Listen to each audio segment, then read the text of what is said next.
मंगलाचरण।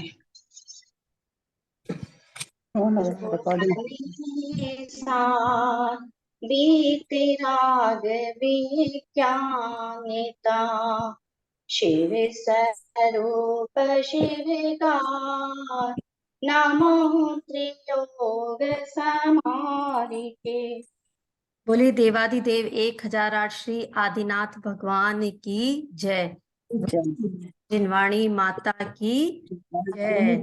जैन धर्म की जय। आचार्य गुरुवर श्री वर्धमान सागर जी, विद्यासागर जी, अमोघ की महाराज की जय। जय को सादर जय जिनेन्द्र। सभी को सादर जय। छह ढाला ग्रंथ का नाम मैंने आपको बताया कि छह ढाला क्यों पड़ा है, क्योंकि ढाल में जैसे शत्रुओं से रक्षा करने के लिए हमारे पास एक हाथ में ढाल होती है ना, युद्ध में आपने देखा होगा कि ढाल होती है, तो ये जैसे वो ढाल होती है ऐसे ही हमारे यहाँ पर कर्म रूपी शत्रुओं से बचने के लिए जो कर्मों की मार हम पर पड़ रही है, तो उन कर्मों की मार से बचने के लिए हमारे पास ये छह ढालाकार यानी दौलत राम जी ने हमें छह ढाला की रचना की। और ये जो छह ढाला है वो उनका हम पे बहुत बड़ा उपकार है। इस वजह से हम देख पा रहे हैं कि हम कैसे चारों गतियों में भ्रमण कर रहे हैं। दौलत राम जी ने हमें बताया है कि देखो जीव, तुमने कहां कहां क्या क्या गलती की है और उस गलती का परिणाम तुम्हें कैसे कैसे भुगतना पड़ रहा है। तो जो पहला छंद था उसमें हमने मंगलाचरण किया, और जो इस तीनों लोकों की सर्वश्रेष्ठ चीज है, सर्वोत्तम चीज है क्या, वीतरागता विज्ञानता, उसको हमने हमारे मन वचन और काय से नमस्कार किया। अब वीतरागी प्रभु कौन है? हमारे अरिहंत परमात्मा, हमारे जिनेन्द्र देव, जिनको तनिक भी न राग है न द्वेष है, जिनका राग द्वेष बीत चुका है, ऐसे अरहंत प्रभु को हम मन वचन काय पूर्वक मंगलाचरण में नमस्कार कर रहे हैं। उसके बाद में दौलत राम जी कहते हैं कि ये जो तीन भुवन है, तीनों लोक है, कौन कौन से लोक बताए थे मैंने? अधोलोक, मध्यलोक और ऊर्ध्वलोक, ये तीन लोक है जिसको हम लोक कहते हैं। तो यहाँ पे अनंतानंत जीव है, और वे जितने अनंत जीव है उनके दुख भी उतने ही हैं। लेकिन वो जीव क्या चाहते हैं? सुख चाहते हैं और दुख से डरते हैं। अब उन दुखों से कैसे छुटकारा मिले?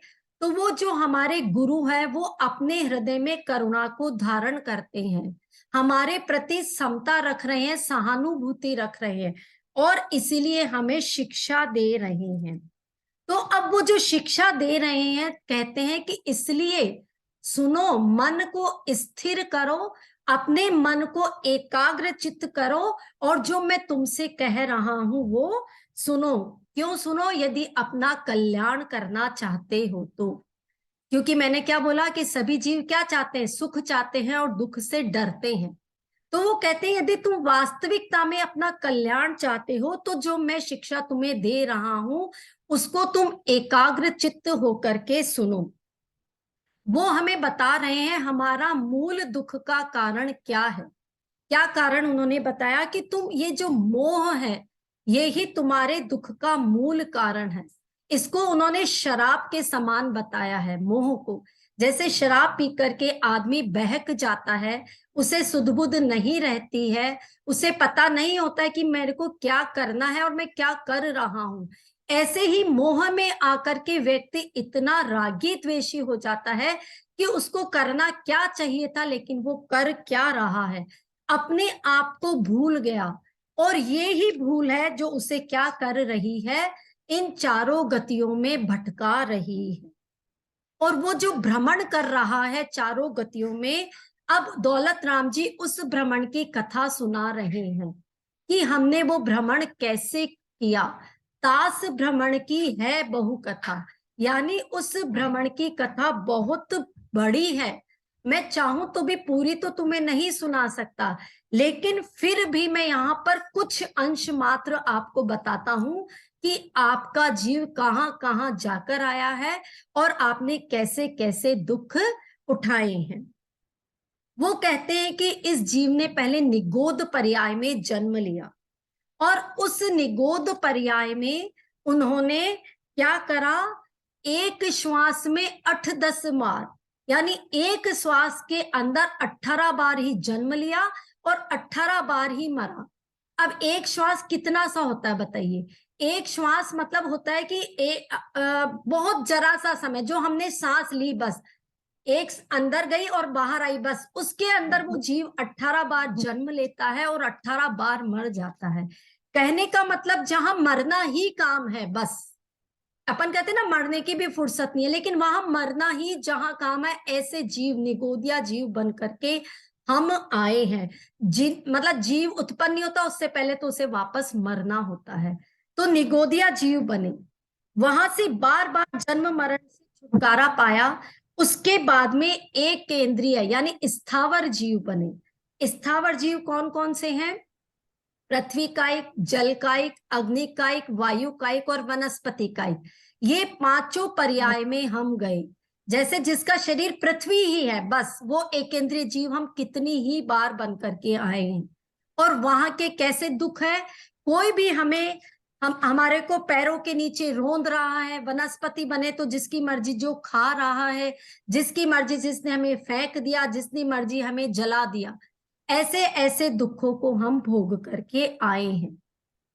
चलिए वहां से हम जैसे तैसे निकल गए। जैसे चिंतामणि रत्न बहुत दुर्लभता से मिलता है।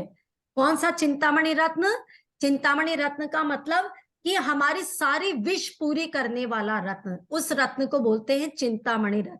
जितनी मुश्किल से वो चिंतामणि रत्न मिलता है, उतनी ही मुश्किल से हमने त्रस पर्याय को पाया।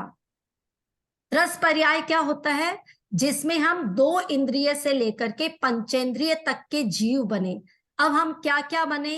कभी लट, कभी चींटी, कभी मक्खी, कभी भौरा, कभी केचुआ और कभी गेंडा भी बने, तो कभी पशु भी बने, पंचेंद्रिय पशु भी बने।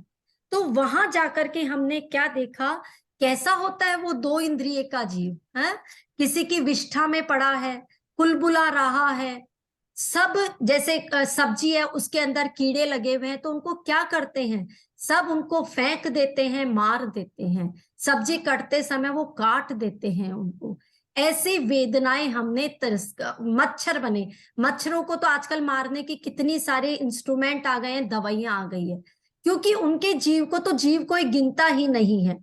और वह जो जीव है वह बेमौत किस लिए मारा जाता है?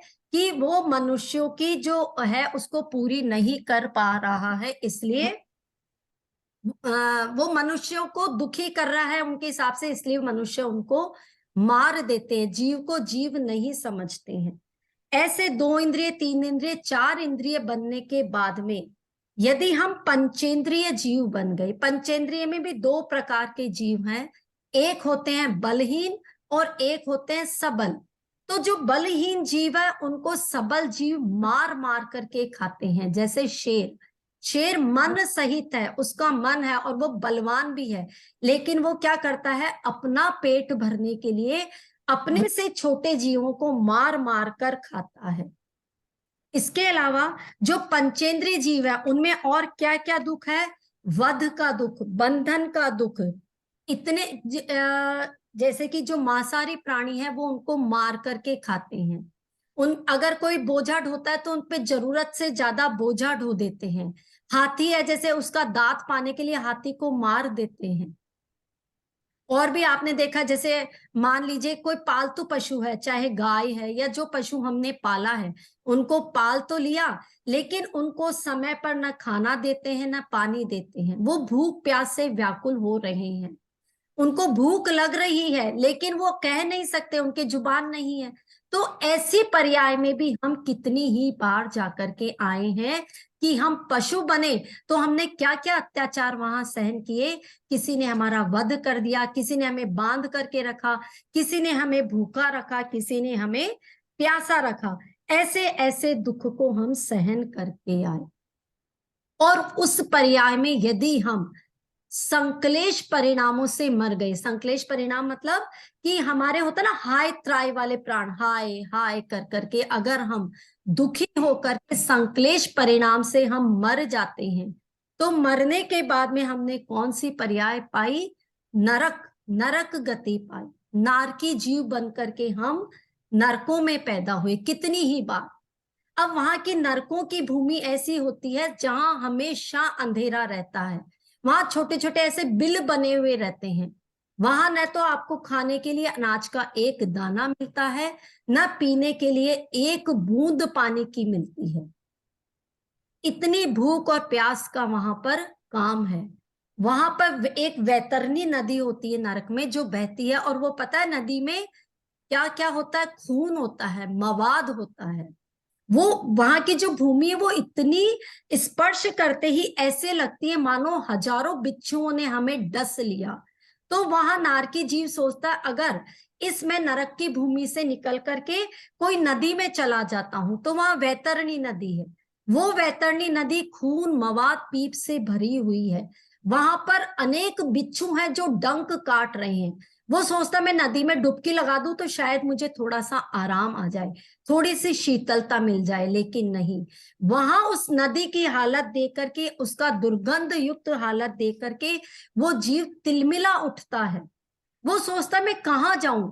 वो कहता है मैं किसी पेड़ के नीचे चला जाता हूं। नरक गति में बड़े बड़े पेड़ हैं, उस पेड़ों का नाम सेमर तरु के वृक्ष। सेमर तरु बोलते हैं, यानी सेमर वृक्ष होते हैं, बड़े बड़े पत्ते होते हैं। तो वो नारकी जीव सोचता है कि मेरे को इसके नीचे शीतलता मिल जाएगी। लेकिन जब वो वहां गया तो वहां भी उसने क्या पाया कि वो पत्ते जैसे ही आकर के उसकी बॉडी को टच करते हैं, तो उसके टच करने से क्या होता है? उसके शरीर के खंड खंड हो जाते हैं। वो उसके देह को विदार मतलब उसके देह को खंड खंड कर देते हैं, शरीर के टुकड़े टुकड़े हो जाते हैं। वहां नरकों में इतनी गर्मी है कि अगर सुमेरु पर्वत के जितना लोहा हो वो भी गल जाए, इतनी ज्यादा ठंड है कि वहां पर मेरू के समान लोहा गल जाए। वहां इतनी गर्मी और इतनी सर्दी को सहन कर करके आए हम नरक में। वहां पर असुर जाति के देव होते हैं जो नारकी जीवों को आपस में लड़ाते हैं, भिड़ाते हैं, उन्हें एक दूसरे के पूर्व कर्मों को याद दिलाते हैं कि ये देखो, ये जो नारकी जीव है ना, इसने तुम्हारे साथ पिछले जन्म में ये बुरा काम किया था, ये देखो इसने तुम्हारा घर हड़प लिया था, ये देखो इसने तुम्हारी संपत्ति ले ली थी, ये देखो इसने तुम्हारे बाप को मारा था। ऐसी चीजें याद दिला दिला करके, और वो नारकी जीवों में इतनी क्रोध कषाय आ जाती है कि वो उस क्रोध के कारण आपस में लड़ते हैं, भिड़ते हैं, एक दूसरे के तिल तिल खंड कर देते हैं। लेकिन वो तिल तिल खंड होने के बाद में वो देह वापस जुड़ जाती है, मरते नहीं है वहां पे। मरेंगे तो वो तब ही जब उनकी क्या होगी? आयु पूरी होगी। उससे पहले वो वहां से मतलब नहीं मर सकते, वहां से नहीं छुटकारा पा सकते। इतनी प्यास है कि सिंधु नदी का पानी पी ले तो उनकी प्यास नहीं बुझे, लेकिन वहां पानी नहीं मिलता है। इतनी भूख लगती है कि तीनों लोगों का अनाज खा ले, अनाज खा ले तो उनकी भूख नहीं मिटती है, लेकिन वहां पर एक अनाज भी खाने को नहीं मिलता है। तो क्या करते हैं वो जो नारकी जीव है, एक दूसरे को चीर फाड़ करके और एक दूसरे के मुंह में ठूस देते हैं। इतनी गंदी पर्याय से निकल करके ये इतने ज्यादा दुख हैं। वहां कढ़ाइयों में तला जाता है। अब आप सोचोगे वहां कढ़ाई कैसे आती है, वहां बिच्छू कहाँ है, वहां कैसे तो ये काटते होंगे एक दूसरे को। वहां पर एक विक्रिया रिद्धि होती है सारे नारकी जीवों के पास में। तो वो विक्रिया से कभी बिच्छू बन जाते हैं, कभी अस्त्र शस्त्र बन जाते हैं, अपने आप ही आपस में वो रूप चेंज कर लेते हैं। और इतने दुखों को, ये जो सारे कष्ट हैं, इनको बहुत सागर तक सहे, यानी अनेक सालों तक हमने वहां पर इस प्रकार की नरक गति की पर्याय में हमने दुखों को, कष्टों को उठाया। वहां से कोई हमारा पुण्य का संयोग आया, कोई कुछ कर्म अच्छा उदय आया हमारा, कि वहां से चल करके हम मनुष्य पर्याय में आ गए। मनुष्य पर्याय देखा जाए तो चारों गतियों में सबसे उत्तम है। लेकिन ये क्या, यहाँ पर भी हम देख रहे हैं कि कितने ही प्रकार के कष्ट हैं जो हम भोग रहे हैं। सबसे पहले जब जननी के उदर में हम आते हैं, गर्भ में आते हैं, तो 9 महीने तक उस जीव को ऐसा लगता है कि जैसे किसी काली कोठरी में हमें बंद कर दिया, जहां प्रकाश का कोई काम नहीं, जहां हमसे कोई बात करने वाला नहीं, जहां पर अंधेरा है, साथ में गंदगी है, वहीं पर खाना, वहीं पर रक्त, वहीं पर सब कुछ पड़ा है, और उसी के बीच में वो बच्चा उल्टा लेटा हुआ है 9 महीने तक। और आपको पता है जब कष्ट के दिन हो, पीड़ा के दिन हो, तो एक एक दिन हमें साल के बराबर लगता है, और वो 9 महीने उस बच्चे को 900 साल के बराबर लगते हैं। वो सोचता है कब मैं इस यहां से जाऊं, और मैं ऐसा क्या काम करूं प्रभु कि मुझे अब वापस यहां पर नहीं आना पड़े, क्योंकि उसको अंग सिकोड़ करके रहना पड़ता है। उसके पास और कोई उपचार ही नहीं है, उसके पास इतनी सी जगह उसको मिलती है, उसी में उसको अपने अंगों को ऐसे सिकोड़ करके रहना पड़ता है। जब वो वहां से निकलता है तब भी उसको बहुत कष्ट होता है। ऐसे लगता है जैसे कोई जंती में से तार निकलता ना, बहुत मुश्किल से, ऐसे उस बच्चे का जन्म होता है, और जन्म होते ही उसके रोने की आवाज आती है। फिर उसका बाल्यपना चल रहा है, लेकिन बाल्यपने में भी उसकी अज्ञानता है, उसे विवेक ही नहीं है कि क्या सही है क्या गलत है, उसको खुद को नहीं पता है। बस बच्चा रोता है तो माँ बाप बोल देते इसको दूध पिला दो, काम खत्म। अब पता नहीं उसका पेट दर्द है, उसके सिर में दर्द है, उसको क्या तकलीफ हो रही है, लेकिन वो नहीं बोलना चाहता। माँ बाप भी उसको बहुत मुश्किल से समझ पाते हैं, अज्ञानता है। उस अज्ञानता के समय उसको आत्मचिंतन करने का विवेक नहीं है, वो उस समय अपना आत्म कल्याण नहीं कर सकती। धीरे धीरे वो बड़ा होता है, बचपन आता है उसका, तो उसपे जो आज का एटमॉस्फेयर है, उस पे पढ़ाई का प्रेशर है, कंपटीशन का जमाना है। जैसे जैसे बड़ा होता है उसको उन चिंताओं से ग्रसित हो जाता है। कोई बच्चा उससे आगे बढ़ रहा है तो ये उसको दुख है, मम्मी पापा उसकी इच्छा के विरुद्ध उसको उस जगह डाल रहे हैं जहां वो नहीं जाना चाहता है।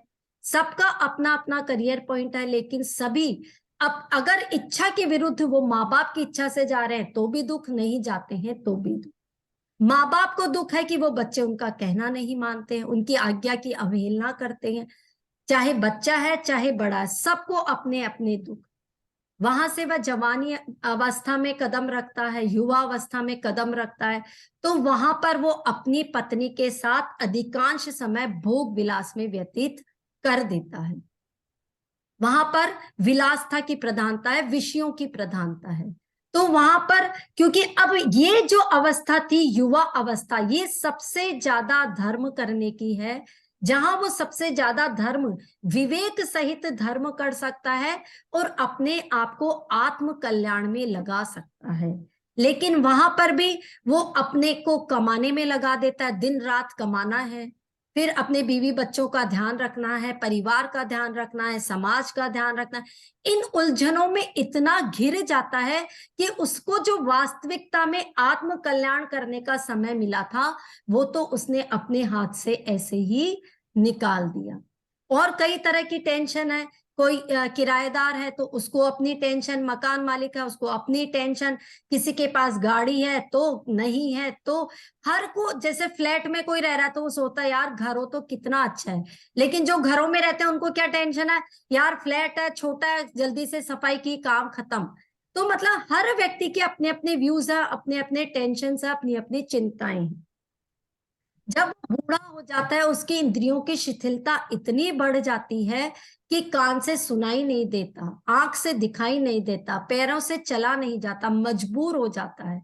फिर बच्चे ऐसे आजकल के कि माँ बाप को मंदिर तक नहीं लेके जाते, खुद जाएंगे तो चले जाएंगे, माँ बाप को नहीं लेकर के जाएंगे कि उनको टाइम ही नहीं है, इतना पैसा खर्च होता है। तो इतना ज्यादा हर जगह टेंशन है, तो कहते कैसे रूप लखे अपनो, इन सारी चिंताओं के बीच में मैं कैसे अपना रूप लखूं, कैसे देखूं अपने आप को। तो क्या काम धंधा छोड़ दें, क्या हाथ पे हाथ धर करके बैठ जाएं? नहीं, हाथ पे हाथ नहीं भी धरना है तो अपनी जितनी रिक्वायरमेंट्स है, अपनी जितनी नीड है, उसके हिसाब से काम करो। बाकी जो समय हमारे पास बच रहा है उसको अपने कल्याण के लिए उपयोग करो, अपने को अच्छे मार्ग में लगाओ, जिन धर्म में लगाओ, किसी का कल्याण करो। तब जाकर के आपका क्या है, ये जो मनुष्य पर्याय मिली ये आपकी सार्थक होगी। वहां से यदि हमने अकाम निर्जरा कर ली, इतनी सारी टेंशन्स चल रही थी, उनके बीच में भी, उन तनावों के बीच में भी यदि हमने अकाम निर्जरा कर ली, अकाम निर्जरा मतलब शांत परिणामों से अपने सारे कष्टों को सहन किया, कोई हायत्राई नहीं की, कोई आत्र रौद्र परिणाम नहीं रखे, कोई क्रोध कषाय नहीं रखी, समता भाव, शांत भाव रखा, और उन सब चीजों को हमने अगर सहन कर लिया तो हमारी अकाम निर्जरा हो गई। यानी हमारे कर्म, जितने कर्म थे वो सब हमारे से धीरे धीरे छूट गए और हमें देव गति मिल गई। अब क्या है इस देव गति का स्वरूप? जो दूर से देव गति, हमें 3 गतियां पढ़ के आए, उसमें तो हमें सुख नजर नहीं आया, तो हमने सोचा चलो देवगति मिल गई, यहां तो सुख होगा, यहां तो आराम होगा, यहां तो सुख सुविधाएं अनुकूलताएं होगी। पर जब हमने पास में जाकर के देखा कि हमने अकाम निर्जरा की और 3 जातियों के देव बने, कौन से? भवनवासी, व्यंतरवासी और ज्योतिषवासी, ये 3 प्रकार के देव बने। तो वहां पर भी हमने देखा कि वहां पता है क्या, पूरे जैसे राज व्यवस्था होती ना, जिसमें राजा है, उसके पीछे पंखे झलने वाले हैं, उनके बॉडीगार्ड है, गेट पर भी वो जो लोकपाल है वो खड़े हैं और सभा के सदस्य बैठे, ऐसी की ऐसी सेम सभाएं चलती है ऊपर देवों में। तो अब वहां पर देव अलग अलग प्रकार के हैं, कल बताया था ना मैंने, आत्मरक्षक है, लोकपाल है, प्रकीर्णक है, अनीक है, ये अभियोग है, इस तरह के अलग अलग देव हैं। तो उनके पास सुविधाएं भी सबके पास में अलग अलग तरीके की है। लेकिन जब वो छोटा देव बड़े देव को देखता है ना, तो उसे बहुत मानसिक पीड़ा होती है, उसे बहुत कष्ट होता है कि अरे इसके पास तो इतनी सुख सुविधाएं और मेरे पास तो कुछ भी नहीं है। इस मानसिक पीड़ा के कारण ही देव लोग बहुत दुखी रहते हैं अपने से ऊपर वाले देव को देख करके। और वो विषयों की जो चाह होती है ना, वो दावानल के समान है। दावानल जैसे कि जंगल में आग लग जाती है, उस आग को बुझाना मुश्किल है, वैसे ही वो विषयों की चाह को बुझाना मुश्किल है। वो विषयों की चाह बुझाए नहीं बुझती है, क्योंकि हमने भी यहाँ देखा है, हमारे घर में एक चीज आती है तो हम सोचते हैं बस अब एक और आ जाए, फिर यदि कोई और चीज बस अब ये हो जाए फिर हमारा हो जाएगा। लेकिन वो हमारी चाहते, हमारी इच्छाएं खत्म ही नहीं होती है। यदि हमारा बच्चा है सीए बन गया, डॉक्टर बन गया, फिर उसके ऊपर सोचते नहीं अब इसको बड़ी पढ़ाई कराओ ताकि ये और अच्छा डॉक्टर बन जाए, ये बड़ा कुछ पदाधिकारी बन जाए। ऐसी हमारी विषयों की चाहते कभी खत्म नहीं होती, और ये वास्तविकता में हमारे डिप्रेशन का कारण होता है, अवसाद का कारण होता है। ये ही डिप्रेशन, ये ही जो मानसिक तनाव है, ये होता है देव गति में। और उसके कारण ही वो क्या करते हैं, मरते समय बहुत ही बड़े कष्ट को, बहुत बड़े दुख को वो उठाते हैं। वहां पर क्या होता है, 6 महीने पहले ही उनको पता चल जाता है कि अब मैं, सारे देवों को अवधि ज्ञान होता है उनको, तो उनके गले में एक माला होती है जिसको मंदार माला बोलते हैं। वो माला 6 महीने पहले जब उनकी डेथ होने वाली होती है ना, उससे पहले मुरझा जाती है। तो उनको पता लग जाता है कि अब मैं मरने वाला हूं। और अब जब मैं मरने वाला हूं तो उनको लगता है ये सारी सुख सुविधाएं मेरे हाथ से छूटने वाली है, क्योंकि वहां कमाने का कोई काम नहीं है, पढ़ने का कोई काम नहीं है, वहां ऐसा कोई काम नहीं है, क्योंकि कल्प वृक्ष है, वहां खाने के लिए सब चीजें मिल जाती है, और अमृत अपने कंठ में झर जाता है, पहनने के लिए, ओढ़ने के लिए सब कुछ तो कल्प वृक्षों से मिल जाता है वहां पर। तो वहां ये दुख नहीं है। लेकिन उनको क्या दुख है, उनको 24 घंटे ऑन ड्यूटी रहना पड़ता है, उनको जो 100 धर्म इंद्र है उनकी आज्ञा का पालन करना पड़ता है। वो स्वधर्म की आज्ञा की अवहेलना किसी भी कंडीशन में नहीं कर सकती, किल्विश जाति के देव होते हैं वो सबसे हीन देव होते हैं, सबसे मतलब लो वाले, लो कैटेगरी के। तो वो जब अपने से बड़े देवों को देखते हैं तो उनके लगता है ये क्या, हमें सारे समय ये आदेशों का ही पालन करना पड़ेगा, हम हमेशा इनके अंडर में ही रहेंगे, हमारे कब अच्छे दिन आएंगे कि हम बड़े देव बनेंगे। तो ये दुख उनको दिन रात परेशान करता है और वो मर करके फिर एक बार पहुंच जाते हैं निम्न गति में, क्योंकि उनको अवधि ज्ञान से पता चल जाता है अगर मान लीजिए हम तीनों जाति के देव नहीं बने, विमानवासी देव जो चौथे नंबर के देव है, वैमानिक देव, वो बन गए। वैमानिक देव सबसे उत्कृष्ट जाति के देव होते हैं। विमानवासी जिनको बोलते हैं, पता है क्या होता है, एक बड़े बड़े नगर होते हैं वहां स्वर्ग लोक में, जैसे हमारे बड़े बड़े नगर है वैसे विमान कहलाते हैं। वो उन विमानों के अंदर ही रहते हैं, उन विमानों से बाहर नहीं जाते हैं। एक बात बताती हूँ आपको, जैसे स्वधर्म इंद्र है, हम कहते हैं ना वो पंच कल्याणकों में आते हैं, लेकिन वास्तविकता ये है कि विमानवासी देव अपने विमान में को छोड़कर कभी बाहर नहीं आते, मूल शरीर के साथ नहीं आते हैं। वो कैसे आते हैं, वो डुप्लीकेट शरीर बना करके बाहर आते हैं। अब आप कहोगे ये कैसे होगा, वो तो आके सारी क्रियाएं करते ही है ना स्वधर्म इन पृथ्वी पर आकर के। तो वो ऐसे करते हैं कि उनकी आत्मा का विस्तार वो जितना चाहे उतना कर सकते हैं, उनको विक्रिया रिद्धि प्राप्त होती है। तो वो तभी तो वहां देखो कोई देव उनको, स्वधर्म इंद्र ने ऑर्डर दे दिया कि आपको ऐरावत हाथी बनाओ, तो वो ऐरावत, वो देव खुद है। ये जो ऐरावत हाथी ये कोई हाथी नहीं है, ये देव ही है जो ऐरावत हाथी बना है। वहां उनको सब विक्रिया रिद्धि प्राप्त होती है। तो वो इंद्र वहां पर स्वर्ग में ही है, उनकी आत्मा वही है, लेकिन उस आत्मा का विस्तार हो जाता है और वो डुप्लीकेट शरीर बना करके जहां उनको जाना है वहां जाते हैं। तो अब बताओ इतने बड़े देव, वो अगर हमें कह दिया जाए कि हमें हमारे घर से बाहर नहीं निकलना है तो कैसा लगेगा। तो इतने बड़े देव होकर के भी उनको उन विमानों के अंदर ही रहना पड़ता, वो अपनी एक इसकी उंगली भी बाहर नहीं निकाल सकते। तो क्या है देवगति में सुख, लग रहा है आपको वहां सुख है? नहीं, वहां पर वो उनका बड़ा दुख जो बता रहे हैं कि हमारे अंदर संयम नहीं है, हम संयम धारण नहीं कर सकते, हम सम्यक दर्शन ग्रहण नहीं कर सकते। सम्यक दर्शन मतलब क्या, आत्मा का ज्ञान नहीं कर सकते, स्व और पर का भेद विज्ञान नहीं कर सकते, तो फिर हम कहाँ सुखी हैं, ये कह रहे हैं विमानवासी के देव। हालांकि वहां पे ये बात है कि वहां पे भी जो धर्म करते हैं वो 24 घंटे धर्म करते हैं, क्योंकि अकृत्रिम चैतालियों की वंदना करते हैं, दिन रात पूजा करते हैं। स्वधर्म इंद्र स्वयं जाकर के अकृत्रिम चैतालियों की परिक्रमा करके ध्वजा बदलने का काम करते हैं। तो जो अच्छा काम धर्म का काम कर रहे हैं वो कर रहे हैं, लेकिन जिसने अपना समय भोग विलास में व्यतीत कर दिया, फिर उसका जीवन क्या है, एक बार फिर वापस, अगर वो किससे मरा,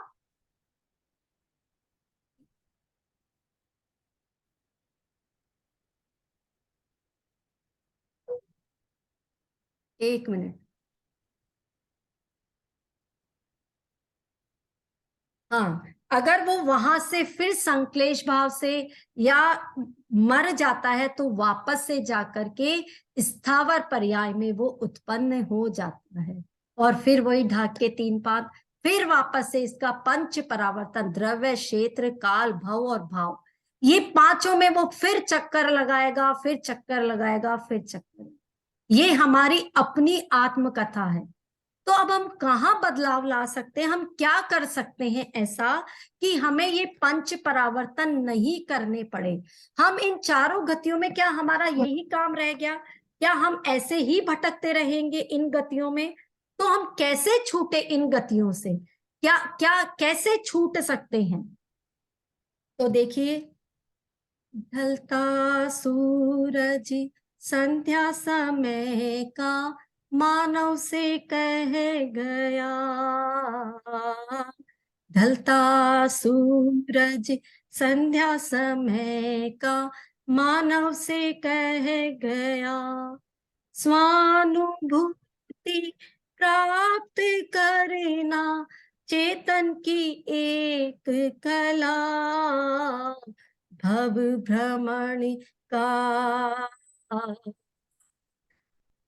भव भ्रमण का काल घट कर अंश रह गया, ढलता सूरज संध्या समय का मानव से कह गया। क्या कह रहा है ढलता हुआ सूरज? मानव को क्या शिक्षा देकर के जा रहा है? स्वानुभूति प्राप्त करना, स्व अनुभूति, अपनी अनुभूति, मतलब स्व और पर को समझना है, आत्मा को और इस शरीर को अलग समझना है। जब हम में ये भेद विज्ञान आ जाएगा, जैसे हमारे दुख का मूल कारण क्या है? क्योंकि देखो संयोग और वियोग तो है, दुख का कारण संयोग और वियोग नहीं है, जो हमने उनमें हमारी मान्यता रख रखी है वो है हमारे दुख का मूल कारण। अगर हमारी ये मिथ्या मान्यता हट जाए ना, अगर हम सुखी दुखी होना छोड़ दे, तो हमारे अंदर फिर कैसा भी दुख नहीं आ सकता। तो हम कैसा रहना चाहिए, हमें कैसे रहे हम कि हमें फिर दुख सुख की अनुभूति ना हो? तो हमें रहना चाहिए दर्पण के हिसाब से। दर्पण यानी शीशा, मिरर जो होता है ना, उसके हिसाब से। कैसे? जैसे दर्पण है, उसको आपने आग दिखाई, वो आग उसके अंदर आ रही है दर्पण के अंदर, लेकिन क्या वो जल रहा है? नहीं। उसने अपने अंदर आग दिखाई लेकिन वो उससे जला नहीं। ऐसे ही उसको पानी दिखाया, रत्न दिखाए, वो सब उसके अंदर झलक रही हैं, लेकिन उसके अंदर वो पानी से ना तो गीला होता है ना वो आग से जलता है। तो यदि हम भी हमारे इस जीव तत्व को, आत्म तत्व को क्या मान ले? दर्पण के समान। हमें सारे संयोग दिखाई दे रहे हैं, सारे वियोग दिखाई दे रहे हैं, लेकिन हम उनसे क्या रहे? अनछुए रहे, उनमें ज्यादा विकल्प ना करें, किसी प्रकार का कोई मतलब ये ना सोचे कि ये हाय अब क्या होगा, ये नहीं रहा तो क्या होगा, अपने परिणामों को खराब नहीं करें। तो ये हमारे मनुष्य जीवन की सार्थकता है। और तब हम आत्मानुभूति करके और किस मार्ग पर चलेंगे? धर्मानुरागी हो जाएंगे। तो क्या धर्मानुरागी होना सही है? धर्मानुराग होना, देखो इसमें भी राग आ रहा है, लेकिन ये प्रशस्त राग है। प्रशस्त मतलब अच्छा। धर्मानुरागी होने के बाद ही हम कौन से पथ पे आगे बढ़ेंगे? वीतरागी पथ पर आगे बढ़ेंगे।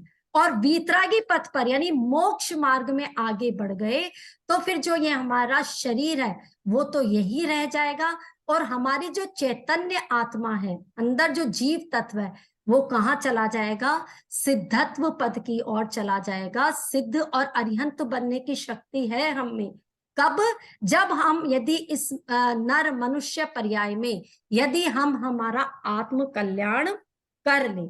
जैसे मान लीजिए हमारा पैर टूट गया, तो पैर टूटने पे दुख जो हुआ ना, वो एक्चुअली पैर टूटने का दुख नहीं है, वो हमने मिथ्या मान्यता मान ली कि हाय अब मेरा पैर टूट गया, अब क्या होगा, अब मैं चल नहीं पाऊंगा, अब मैं क्या सारी उम्र यहीं बैठा रहूंगा, अब तो मेरा जीवन बर्बाद हो गया। मतलब ये जो मिथ्या मान्यताएं हमने मान रखी है, इन मिथ्या मान्यताओं को जब हम हमारे से हटा देंगे तब जाकर के हमारा मानव जीवन सार्थक होगा। ये हमें मनुष्य पर्याय कितनी मुश्किल से मिली है। देखो जैसे आर्य खंड और म्लेच्छ खंड है, आप सोचो अपने बारे में, तो हम कितने सुखी, हमने कहाँ जन्म लिया? आर्य खंड में जन्म लिया, हम आर्य बने। फिर यहाँ पर भी कितने तरह के लोग हैं, अलग अलग धर्म मतावलंबी, अलग अलग प्रकार के लोग हैं, लेकिन हमें कौन सा धर्म मिला? जैन धर्म मिला। उस जैन धर्म में भी आप लोग देखो कितने लोग हैं जो नित्य देव दर्शन करने जाते हैं, पूजा करते हैं, पक्षाल करते हैं। हम उनमें से एक है, हम पूजा पक्षाल मंदिर सब करते हैं। फिर कितने लोग हैं जो पूजा पक्षाल करने के बाद में स्वाध्याय करते हैं। तो हम, क्योंकि हम सब यहाँ पर बैठ करके पढ़ रहे हैं ना, हम स्वाध्याय प्रेमी, यानी हम उन सबसे बेटर होते जा रहे हैं, हम स्वाध्याय प्रेमी। अब हमारी गाड़ी यहीं तक आकर के अटक गई, हम स्वाध्याय प्रेमी तो बन गए, लेकिन अब यहाँ पर आकर के भी हमने सिर्फ पढ़ा और बस जाने दिया। जब हम कुछ पढ़ रहे हैं तो उसका हमें अनुसरण करना है, उनकी बातों को मानना है, उस भेद विज्ञान को समझना है, उस आत्म तत्व को समझना है। और यदि हमने ये समझ लिया और तो कहाँ हमारी गाड़ी जाएगी, सीधी मोक्ष मार्ग की तरफ हमारी गाड़ी जाएगी। तो आप सोचो हम कितने पुण्यशाली जीव हैं कि हम सब साथ में बैठ करके धर्म मार्ग की तरफ आगे चल रहे हैं। हम सब अपना पुण्य लेकर के हमारी गाड़ी को सब मिलकर के मोक्ष मार्ग की तरफ लेकर के जा रहे हैं। तो अब हमें इस बड़ी मुश्किल से जो हमें ये पर्याय मिली है, पहले मनुष्य पर्याय, उसमें भी जैन धर्म, और जैन धर्म में भी स्वाध्याय प्रेमी अगर हम बने हैं तो इसको अब हमें वेस्ट नहीं होने देना है। इसका पूरा पूरा भरपूर उपयोग करना है और इसको अच्छे मार्ग में लगाना है। तो हमारे आचार्यों ने हमें बहुत उपकार किए हैं हम पे। अब आगे वाली जो ढाल है वो हमें बताएंगे कि कैसे अब हमारा आत्म कल्याण करें, क्या क्या चीजें हैं जो हम छोड़े। जैसे उन्होंने कहा सम्यक दर्शन सबसे बड़ा सुख का कारण है, तो इसका मतलब क्या हुआ, मिथ्या दर्शन दुख का कारण हुआ। तो अब वो बताएंगे कि आपके दुख का कारण क्या है, उसको तो छोड़ो और सम्यक दर्शन को कैसे अपना सकते हो वो अपनाओ।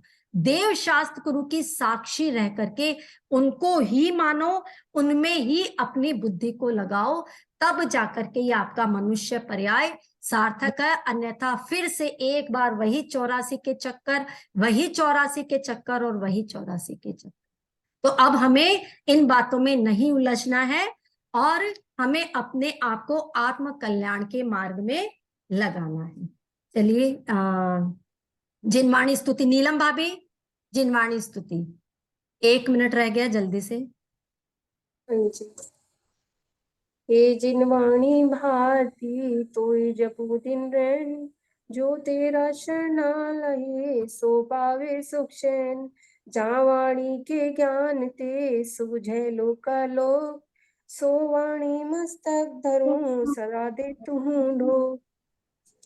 देव भजो अरिहंत को, गुरु सेवा निर्ग्रंथ, दया धर्म पालो सदा, यही मोक्ष मोक्ष का मंत्र। हाँ जी, सभी को सादर जिनेंद्र, सादर। आप सभी स्वस्थ रहें, मस्त रहे, आप सबके लिए मंगल भावना। और कल फिर मिलेंगे एक नई एनर्जी के साथ में, एक नई ऊर्जा के साथ में।